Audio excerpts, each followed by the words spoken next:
Karnak. Cette ville était un peu dans la ville de Thèbes, ce que le Vatican est dans Rome.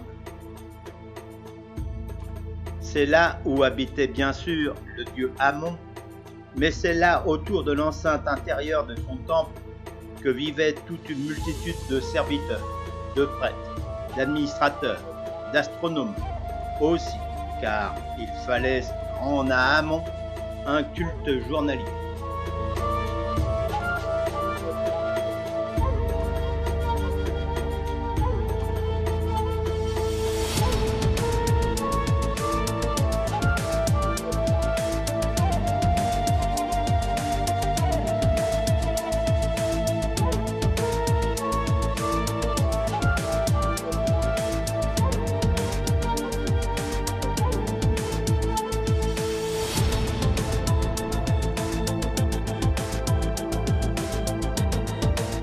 Ces colonnes inébranlables qui ont traversé les 4 siècles sont à l'image de cet état fort.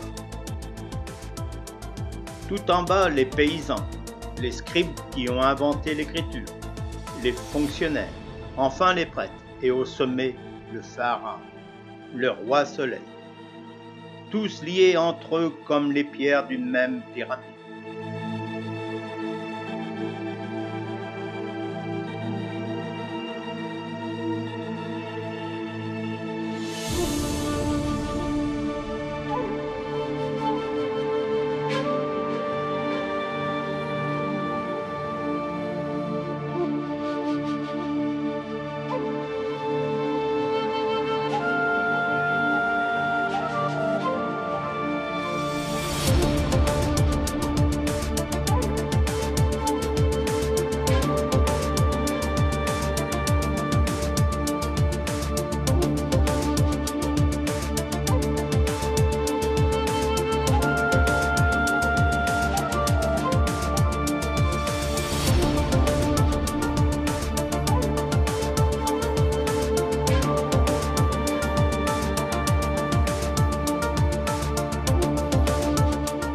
Pendant 4000 ans, pendant 30 dynasties, les pharaons ont fait régner la même loi sur toute la vallée du Nil, malgré les crises, les guerres et les révolutions.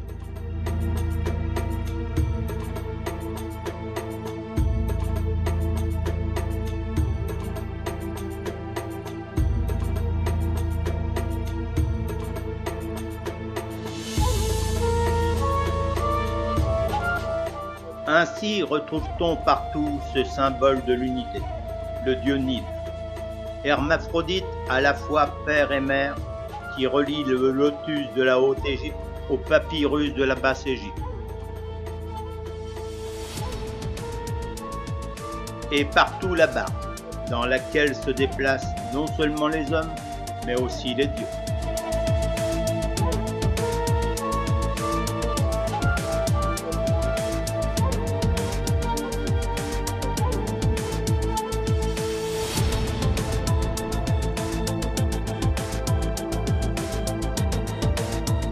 La rive gauche, c'est la rive du désert, la rive de la mort, celle où les rois construisent leurs palais pour la vie dans l'au-delà. Car l'Égypte fut la première à inventer l'éternité. Pour elle, la vie et la mort sont comme les deux rives d'un même fleuve. Voici les fameux colosses de Memnon. Ils gardaient jadis l'entrée du temple funéraire d'Ammonophis III. Leur dimension atteignait la hauteur d'un immeuble de 6 étages.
De magnifiques bas-reliefs sont représentés dans la tombe de Ramosé, où il semble entendre encore les pleureuses se lamenter.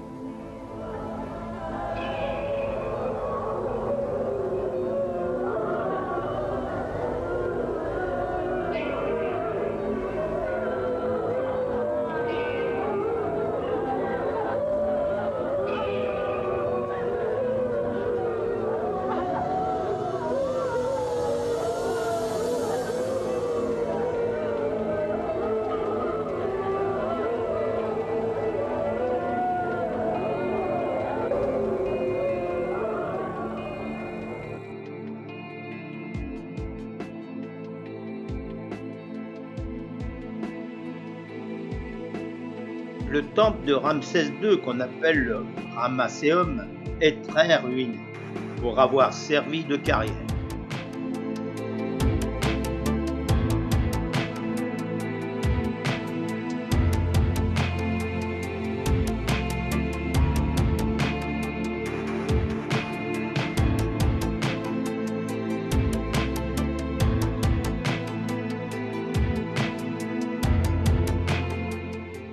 Autour du sanctuaire, on distingue les dépendances en briques. Parmi ces temples des millions d'années, comme on les appelle encore, celui de la reine Hatchepsout touche au sublime. Le cercle de roche où il gît porte du reste le nom arabe de Del El Bahari, qui signifie le sublime des sublimes.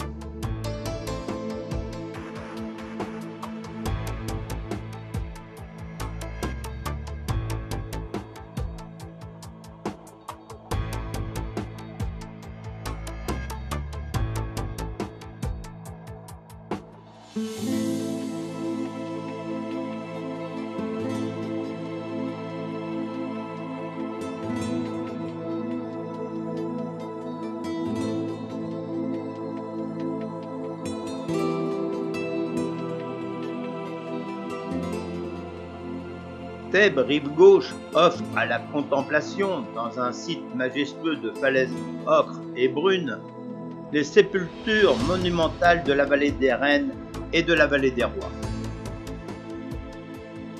Séti Ier, Ramsès III, Aménophis III, Toutankhamon et bien d'autres reposent ici dans un luxe de fresques et d'objets funéraires.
Ainsi nous est parvenu sous son masque d'or le pur visage de Toutankhamon, jeune pharaon mort à 19 ans il y a 3000 ans.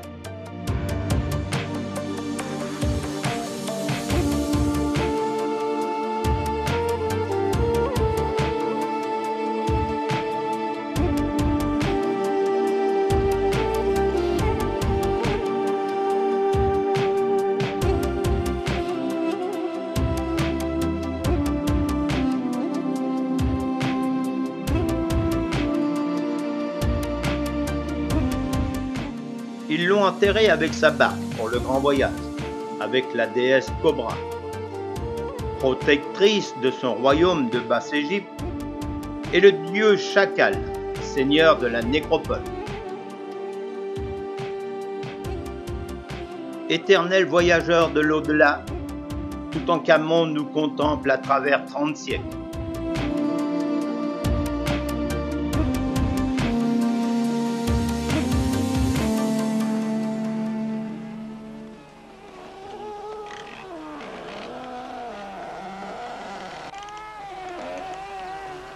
De Thèbes à Memphis, sur près de 600 km, la Sakya tourne toujours avec le même grincement.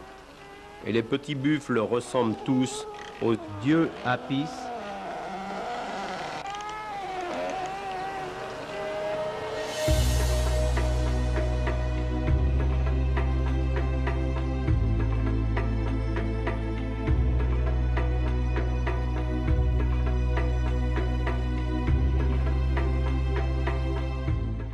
Oui, il a fallu des siècles pour maîtriser les crues du Nil, qui apportaient, selon le caprice des dieux, la prospérité ou le désastre. Toute l'agriculture égyptienne dépend de l'eau du Nil. L'irrigation est un art qui s'est transmis de génération en génération pendant des millénaires.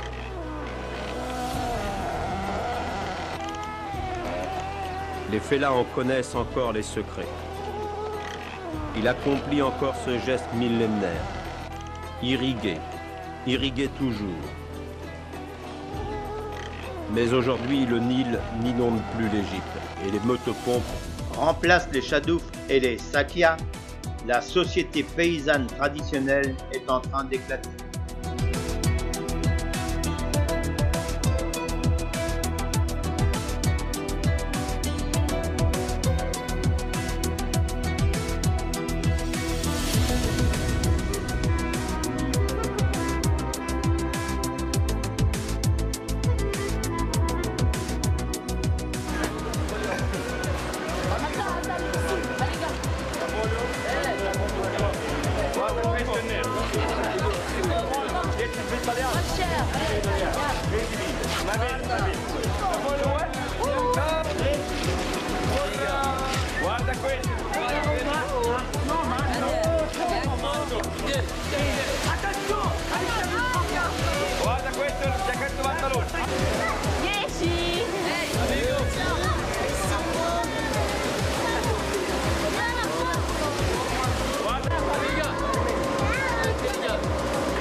Esna, ville la plus importante de la Haute-Égypte, après Aswan.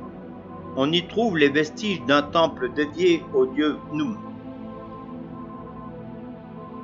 Cet édifice est aujourd'hui encaissé dans un creux de 10 mètres, tellement le sol de la ville s'est exaucé par le dépôt d'alluvions depuis 2 millénaires.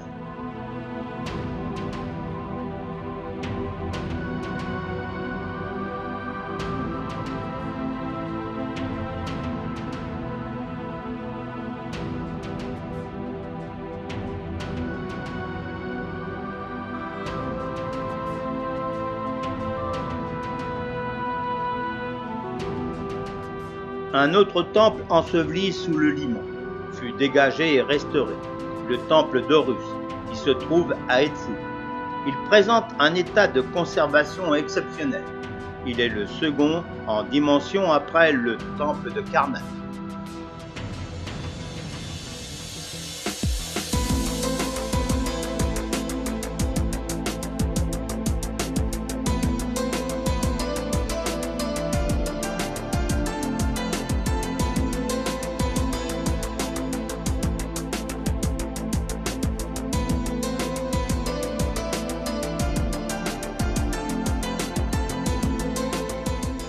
Les cours, portiques, chambres sont dans l'état où ils se trouvaient au moment où le dieu Horus y était adoré.